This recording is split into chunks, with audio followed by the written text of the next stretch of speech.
안녕하세요. 네, 이어서 낭독해 드릴 책은 네, 이제 일어나 있겠습니다. 진이야. 우리 진이가 반응을 했습니다. 죄송합니다. 정말 똑똑한 아이죠. 예, 정말 AI는 좋은 것 같아요. 이 새벽에 우리 진이가 안녕하세요에 반응을 해줬어요. 저의 말벗이 되어주는 진이 정말로 사랑스럽죠? 이어서 소개해 드릴 책은 파친코2입니다. 예, 파친코2 이민진 장편 소설이죠. 이 책 역시 굉장히 두껍습니다. 373페이지를 채우고 있고요. 파친코1이 주인공들이 실제적으로 역동적으로 능동적으로 살아가는 삶을 묘사한 거라며 파친코2 같은 경우는 인물의 심리 그리고 감정을 많이 묘사를 했어요. 그래서 파친코1 같은 경우는 착착착착착착 시간적 흐름대로 오늘 내일 하루 이틀 어제 한 달 두 달 세 달 이렇게 착착착착 차곡차곡 이래 시간적 흐름으로 이렇게 서술을 해놨다며 파친코2는 인물들의 감정이나 어떤 사건을 계기로 느꼈던 그 여백이나 여운이나 생각들을 많이 서술을 해놨기 때문에 조금 슬프고 애잔하고 우울한 느낌이 있어요. 그리고 뭐 2년 3년 후딱후딱 시간적 흐름이 넘어가거든요. 그래서 이것도 파친코2도 많이 좀 재미가 있고요. 그리고 이 파친코라는 책이 굉장히 남녀간의 사랑의 묘사를 많이 해놨어요. 굳이 이렇게 섬세하게 적어놔도 되나? 읽을 때마다 너무 민망해요. 민망하고 그런 장면이 좀 많아요. 그렇게 구체적으로 무겁거나 가볍게 표현해 놓은 이유는 뭐 작가의 의도가 있겠죠. 그 두 사람 간의 관계를 굉장히 깊게 관계의 깊이를 표현하기 위해서 남녀 간의 사랑은 그렇게 구체적으로 적나라하게 묘사를 한 것 같은데 중간중간 좀 많이 나와요. 사랑하는 장면들이. 그래서 그런 것도 조금 읽을 때마다 민망하기도 하고 좀 부끄럽기도 하고 막 그래요.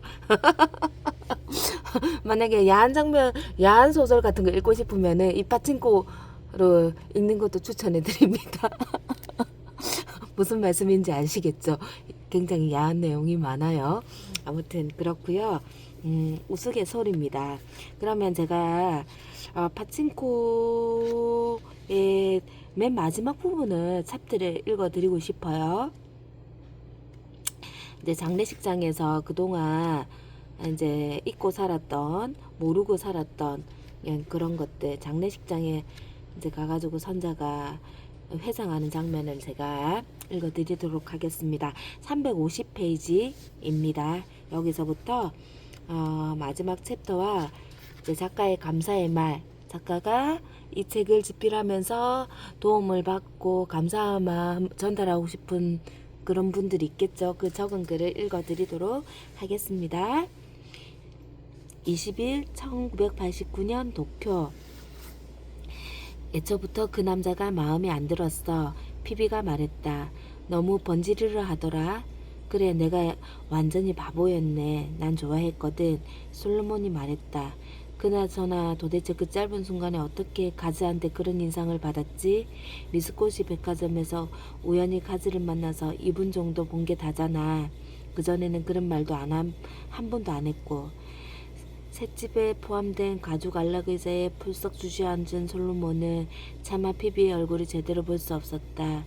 피비에게 어떤 반응을 기대했는지 자신도 확실히 모르겠지만 그 소식을 듣고도 아주 침착한 피비의 모습에 깜짝 놀랐다. 피비는 오히려 기뻐하는 듯했다.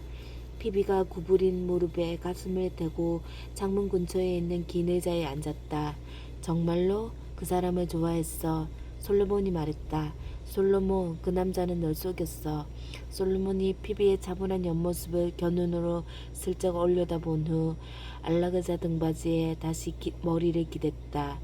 나쁜 놈이야. 이제 기분이 훨씬 풀리네. 난 네 편이야. 피비는 일어나서 솔로몬 옆에 앉아야 하는지 알 수 없었다. 안쓰러워하는 모습을 보이고 싶지는 않았다. 언니가 남자들은 동정받는 것을 싫어한다고 말하곤 했다. 남자들은 그보다 공감과 존경을 원한다고 했다. 쉬운 조합은 아니었다. 그 남자는 널 이용한 거야. 네가 자기 애송이 친구인 것처럼 말하더라. 자기는 캠퍼스에서 잘 나가는 남학생이고 넌 자기 졸개들 중에 하나인 것처럼. 아직도 그런 게 있기는 해? 그런 남학생 사교 클럽에서나 할 법한 짓거리는 정말 질색이야. 피비가 눈동자를 굴렀다. 솔로몬은 놀라서 아무 말도 못했다. 피비는 미스코시 백화점 푸드코너에서 거의 스치듯 본 그 짧은 만남만으로 솔로몬과 가즈의 모든 관계를 간단하게 정리했다. 어떻게 그럴 수 있을까? 피비가 무릎을 끌어안으며 양쪽 손가락을 깍지 꼈다. 그 사람이 일본인이라서 싫어하는 거네. 나한테 화내지 마. 일본인을 못 믿는 건 아니지만 그들을 완전히 믿을 수 있는지는 나도 모르겠어. 넌 내가 태평양 전쟁에 대한 책을 너무 많이 읽는다고 하겠지만 알아. 내 말이 좀 편협하게 들리겠지. 좀? 일본인들도 고통을 겪었어. 나가사키는, 히로시마는. 미국에서 일본계 미국인들을 포로 수용소로 보냈지만 독일계 미국인들은 보내지 않았어. 그건 어떻게 설명할 거야? 솔로몬, 난 여기 너무 오래 있었어. 이제 미국으로 돌아갈까? 넌 뉴욕에 가면 엄청난 일자리를 수십 개는 구할 수 있어. 넌 뭐든지 잘하잖아. 너보다 면접을 잘 보는 사람은 없어. 미국에서 일할 수 있는 비자가 없어. 시민권을 얻을 수 있는 방법이 있잖아. 피비가 미소리 지었다. 솔로몬의 가족은 넌지시 솔로몬이 피비와 결혼하기를 바란다고, 피비가 결혼해야 한다고 셀 수 없이 말했다. 분명히 말하지 않은 사람은 솔로몬 본인뿐이었다. 솔로몬의 머리가 안락의자 등받이에 고정된 채 움직이지 않았다. 솔로몬이 천장을 응시하고 있는 모습이 피비의 눈에 보였다. 피비가 긴 의자에서 일어나서 현관 벽장으로 걸어갔다. 벽장 문을 열고 여행 가방을 꺼냈다. 여행 가방을 바퀴가 요란한 소리를 내며 나무 바닥 위를 굴러갔다. 솔로몬이 고개를 들었다. 헤이, 뭐 하는 거야? 집에 가려고. 피비가 말했다. 그러지 마. 문득 그런 생각이 드네. 난 너와 함께 여기 오느라 내 삶을 잃어버렸는데 넌 그런 가치가 없어. 대체 왜 이러는 거야? 솔로몬이 안락의자에서 일어났고 방금 전까지 피비가 있던 곳에 가서 섰다. 피비가 여행 가방을 끌고 침실로 들어가서 조용히 문을 닫았다. 뭐라고 말해야 할까? 솔로몬은 피비와 결혼하지 않을 거였다. 나리타 공항에 도착하자마자 그 사실을 깨달았다. 대학에서 피비의 자신만만하고 침착한 태도가 솔로몬의 마음을 사로잡았다. 미국에서 중요해 보이던 피비의 차분함이 도쿄에서는 무관심하고 오만해 보였다. 피비는 여기에서 자기 삶을 잃어버렸다. 그것은 사실이었다. 하지만 피비와 결혼하는 것이 해결책은 아닌 듯했다. 게다가 일본이 다 사악하다고 생각하는 것도 문제였다. 물론 일본에 재수없는 인간들이 있지만 그런 인간들은 어디에나 있지 않은가. 두 사람이 여기 온 후로 피비가 변했거나 아니면 피비를 향한 솔로몬의 감정이 변했다. 피비에게 청혼하는 쪽으로 마음을 기울이지 않았던가.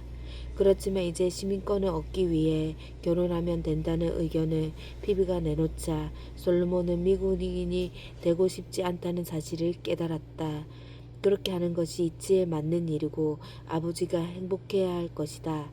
하지만 일본인이 되는 것보다 미국인이 되는 것이 더 나을까? 솔로몬은 일본으로 귀화한 조선인들을 알았고 그것이 타당한 일이었지만 지금은 그렇게 또 하고 싶지 않았다. 언젠가는 그럴 수도 있다. 피비의 말이 옳았다. 일본에서 태어나고도 남한 여권을 갖는 것은 이상했다. 기아하는 것도 배제할 수 없었다. 다른 조선인이 이런 마음을 이해하지 못하더라도 더 이상 상관없었다. 가츠는 쓰레기 같은 인간이었지만 그래서 어떻다는 말인가. 가츠는 나쁜 인간 중 한 명이자 일본인일 뿐이었다. 어쩌면 그런 사고방식은 미국에서 학교를 다니면서 배운 것일 수도 있었다. 설사 나쁜 일본인 100명이 있고 좋은 일본인 1명이 있다고 해도 솔로몬은 성급한 일반화를 하고 싶지 않았다. 에스코는 솔로몬에게 어머니 같은 사람이었고 하나는 솔로몬의 첫사랑이었다. 하루키도 삼촌 같은 사람이었다. 세 사람은 일본인이었지만 아주 좋은 사람들이었다. 피비는 그 사람들을 자신과 같은 방식으로 알지 못했다. 어떻게 솔로몬이 피비를 이해해주기를 기대할 수 있을까? 일본인들은 그렇게 생각하지 않을지라도 어떤 면에서는 솔로몬도 일본인이었다. 피비는 그 점을 이해하지 못했다.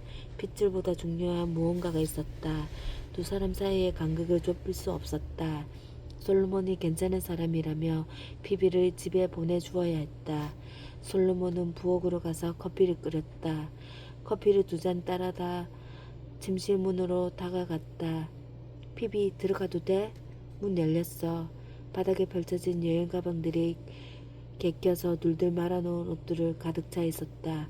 옷장은 거의 비어 있었다. 솔로몬의 짙은색 정장 5벌과 하얀색 셔츠 6벌이 90m 정도의 공간에 남기고 기다란 봉에 걸려 있었다. 여러 줄로 가지런히 늘어선 피비의 신발들이 여전히 옷장 바닥을 차지하고 있었다. 주로 검은색이나 갈색 가죽 신발이었다. 분홍색 에스파티류 샌들 한 켤레만이 소년 취향에 이끌려 실수로 산 것처럼 확 두드러졌다. 한 번은 그 신발 때문에 지독한 물집이 생겼다. 대학교 3학년 때 두 사람이 함께 파티에 갔는데 분홍색 에스파드리우 볼이 너무 좁아서 피비는 111번가와 브로드웨이가 교차하는 곳에서 기숙사까지 맨발로 걸었다. 왜 저 신발을 아직도 갖고 있어? 닥쳐 솔로몬. 피비가 울기 시작했다. 내가 말을 잘못했어? 평생 이렇게 바보가 된 기분은 처음이야. 내가 왜 여기 왔지? 피비가 깊은 한숨을 내쉬었다. 솔로몬은 피비를 어떻게 달래줘야 할지 몰라서 물끄러미 바라보았다. 피비가 두려웠다. 어쩌면 솔로몬은 항상 피비를 두려워했는지도 모른다. 기쁨과 분노, 슬픔과 흥분. 피비는 극단적인 감정을 아주 많이 가지고 있었다. 빌린 침대와 스탠드만 있는 텅 빈 방에서 피비의 생동감이 두드러져 보이는 것 같았다. 뉴욕에서 피비는 활기차고 놀라운 사람이었지만 여기에서는 삭막하고 어색한 사람이 되었다. 미안해, 솔로몬이 말했다. 아니, 넌 미안해 하지 않아. 솔로몬은 양탄자가 깔린 바닥에 책상 다리를 하고 앉아 긴 등을 좁은 벽에 기냈다. 칠을 한 지 얼마 되지 않은 벽은 텅 비어 있었다. 집주인이 못자국 하나하나마다 값을 매겨 보증금에서 제하겠다고 해서 아무것도 걸지 않았다. 미안해. 솔로몬이 다시 말했다. 피비가 에스파드리오를 집어들어 이미 가득 차 있는 쓰레기통에 던졌다. 아빠 밑에서 일할까 생각 중이야. 솔로몬이 말했다. 파친코에서? 응. 솔로몬이 고개를 주걱거렸다. 막상 입 밖으로 내놓으니 기분이 이상했다. 아버지가 도와달라고 하셔? 아니, 아버지는 원치 않으실걸. 피비가 고개를 저었다. 내가 아빠 사업을 맡아서 할지도 모르지. 농담하는 거지? 아니. 피비는 한마디도 하지 않고 계속 짐을 꾸렸다. 피비는 일부러 솔로몬을 무시하고 있었고 솔로몬은 피비를 계속 바라보았다. 피비는 예쁘기보다는 귀여웠고 아름다기보다는 예뻤다. 솔로몬은 피비의 긴 상체와 가느다란 목, 짧은 단발머리, 지적인 눈을 좋아했다. 피비는 농담을 듣고 웃을 때 진심으로 웃었다. 피비는 무엇을 두려워하지 않는 것 같았다. 무엇이든 가능하다고 생각했다. 피비의 마음을 바꿀 수 있을까? 자신의 마음을 바꿀 수 있을까? 짐을 꾸리는 것은 솔로몬에게 보여주기 위한 극단적인 행동일지도 몰랐다. 솔로몬이 여자에 대해 뭘 안단 말인가? 지금까지 자신이 만나본 여자는 딱 2명뿐이었다. 피비가 다른 스웨터를 둘둘 말아 점점 쌓여가는 무더기에 옷을 얹었다. 파친코? 그럼 더 수월해지겠네. 피비가 마침내 말했다. 난 여기서 못 살아. 솔로몬, 너랑 나랑 결혼하고 싶어 한다 해도 난 여기서 못 살아. 여기서는 숨을 쉴 수 없어. 우리가 도착한 첫날 밤에 넌 아스피린 통에 적혀있는 주의사항을 읽을 수 없다면서 울기 시작했지. 그때 알아챘어야 했는데. 피비가 스웨터를 하나 더 집어들었다가 그것을 어떻게 해야 할지 모르겠다는 듯 빤히 바라보았다. 나를 차버려, 솔로몬이 말했다. 응, 그럴 거야. 피비는 아침에 떠났다. 깔끔하게 퇴장하는 것이 피비다웠다. 솔로몬이 기차를 타고 피비를 공항까지 바래다 주었다. 두 사람 모두 밝게 행동했지만 피비는 그야말로 하룻밤 사이에 완전히 달라졌다. 슬퍼하거나 분노하지 않았고 지극히 차분했다. 오히려 예전보다 더 강해진 것 같았다. 피비는 솔로몬이 포옹으로 작별 인사를 하게 내버려뒀지만 두 사람은 오랫동안 연락하지 않기로 동의했다. 그게 나을 거야. 피비가 말했고 솔로몬은 피비의 결정에 아무 말 하지 못하고 자신이 무력하게 느껴졌다. 솔로몬은 요코하마행 기차를 탔다. 아버지의 수수한 사무실에는 회색 금속 선반들이 늘어서 있었고 벽을 따라 놓인 수납장 위에 서류 파일이 쌓여 있었다. 각종 문서와 당일 영수증을 보관하고는 금고 3개가 높은 창문 아래에 있었다. 모자스는 30년 넘게 책상으로 쓰고 있는 낡은 떡갈나무 탁자 뒤에 앉아 있었다. 노아가 그 탁자에서 와세다 대학교 입학시험 공부를 했고 도쿄를 떠나면서 모자수에게 물려주었다. 아빠, 솔로몬, 모자수가 외쳤다. 별일 없지? 피비가 떠났어요. 아버지에게 말하니 비로소 실감이 났다. 솔로몬이 빈 의자에 앉았다. 뭐라고? 왜? 네가 일자리를 잃어서? 아니요. 전 피비랑 결혼할 수 없어요. 일본에서 살겠다고 말했어요. 파친코에서 일하면서요. 뭐? 파친코에서? 아니, 안 돼. 모자수가 고개를 저었다. 넌 다른 은행 일자리를 얻을 거야. 그러려고 콜롬비아 대학교에 갔잖아. 그렇지? 모자수는 아들의 발언에 진심으로 당황해서 이마에 손을 댔다. 피비는 좋은 아이야. 난 너희가 결혼할 줄 알았는데. 모자수가 책상을 돌아 나와 아들에게 휴지를 내밀었다. 파친코라니 정말이냐? 네, 안 될 게 없잖아요. 솔로몬은 코를 풀었다. 이 일을 안 하는 게 좋을 거야. 넌 사람들이 무슨 말을 하는지 몰라. 그런 말은 다 사실이 아니잖아요. 아빠는 정직한 사업가예요. 세금을 내고 허가를 다 받고. 그래, 나는 그렇지. 그래도 사람들은 늘 수군거려. 내가 어떻게 하든 사람들은 항상 지독한 소리를 할 거야. 나한테는 아무렇지 않은 일상이야. 난 별 볼일 없는 사람이니까. 하지만 너까지 이 일을 할 필요는 없다. 난 형과 달리 학교에서 공부 잘하는 똑똑한 아이가 아니었어. 여기저기 돌아다니고 기계를 고치는 일을 잘했지. 돈 버는 실력이 좋았어. 항상 깨끗하게 운영했고 나쁜 일을 멀리했어. 고로 상이 질 나쁜 사람들과는 어울릴 가치가 없다고 나를 가르쳤단다. 하지만 솔로몬, 이 사업은 쉽지가 않아. 기계를 대강 손보고 새로운 기계를 주문하고 매장에서 일할 사람을 고용하는 게 전부가 아니란다. 잘못될 수도 있는 일들이 너무나 많아.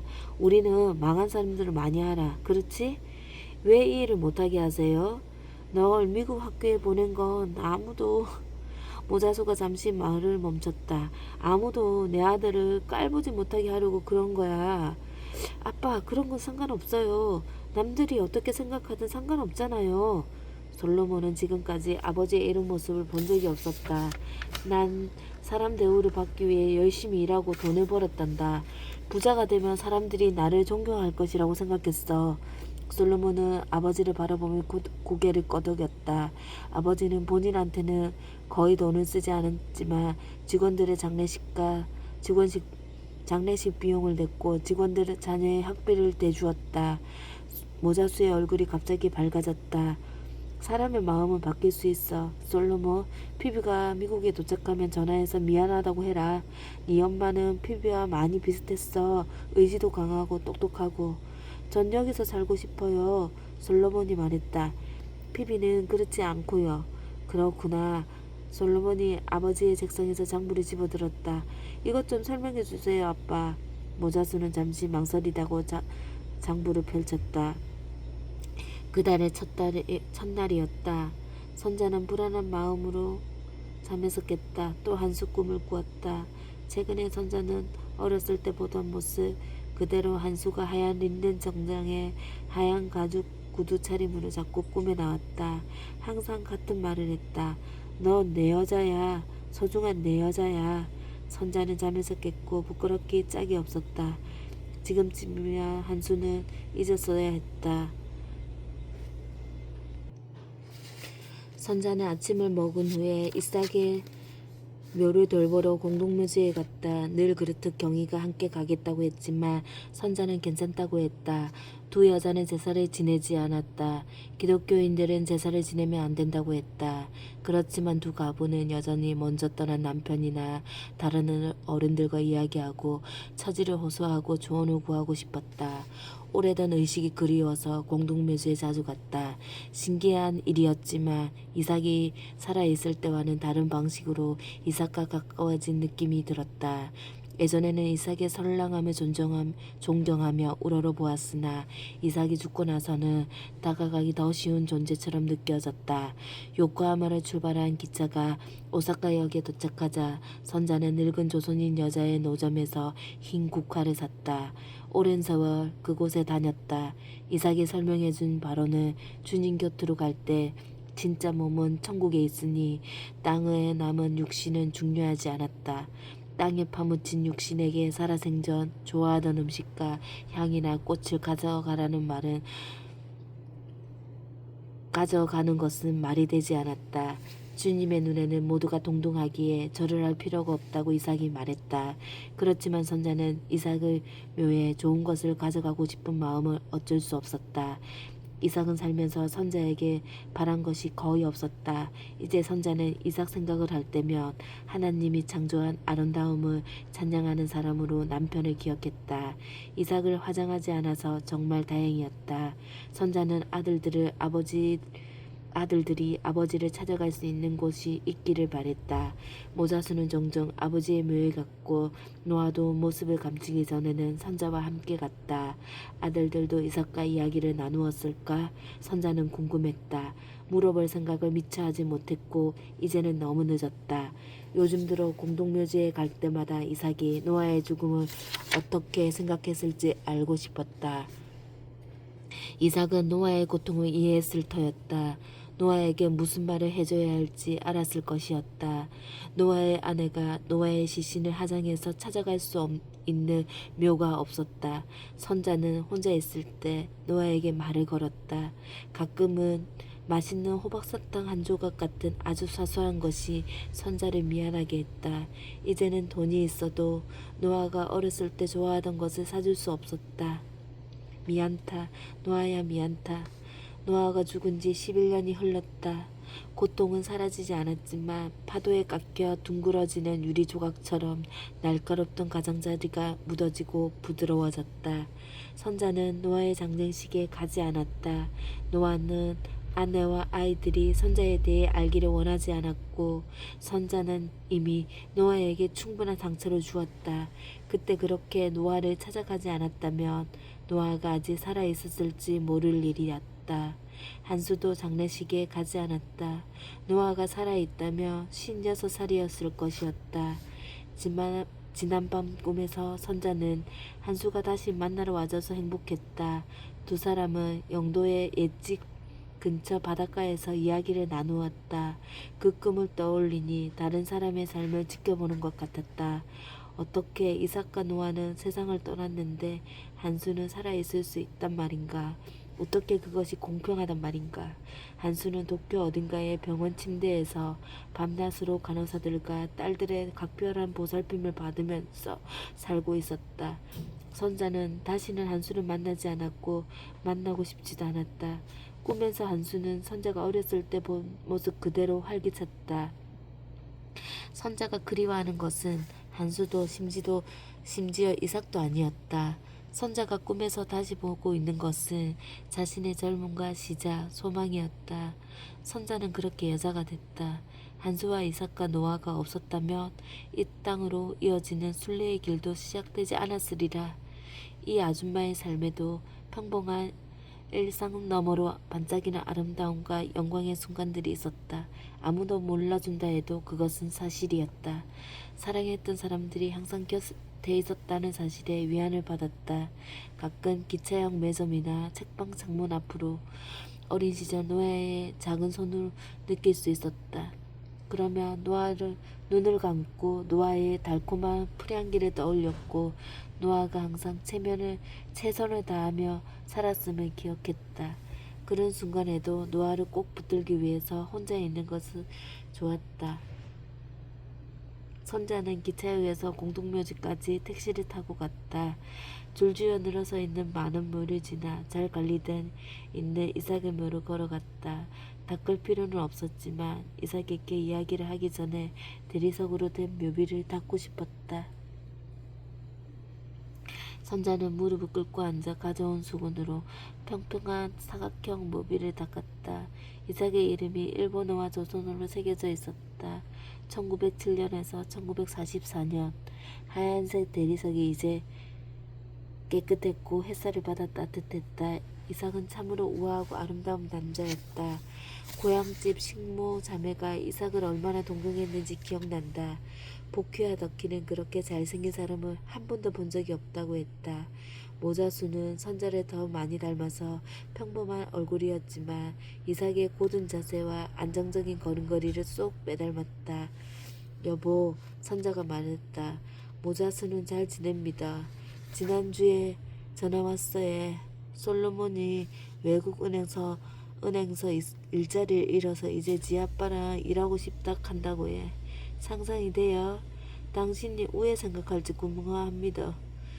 사방이 조용해서 계속 이야기할 용기가 났다. 당신이 우회. 선자는 묘지 갈린 우지다상을 보고 말을 멈추었다. 선자는 검은색 모직 바지 정장을 입고 바닥에 앉아 있었다. 바닥에 놓인 손가방을 슬쩍 보았다. 에스코가 칠순 생일에 선물한 값비싼 고급 가방이었다. 관리인이 선자 앞에 멈춰서서 고개 숙여 인사했고 선자도 고개 숙여 인사했다.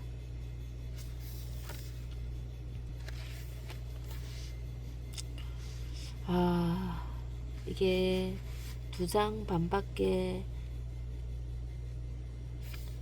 안 남았는데 읽기가 좀 버겁습니다. 계속 코가 막혀가지고 못 읽을 것 같아요.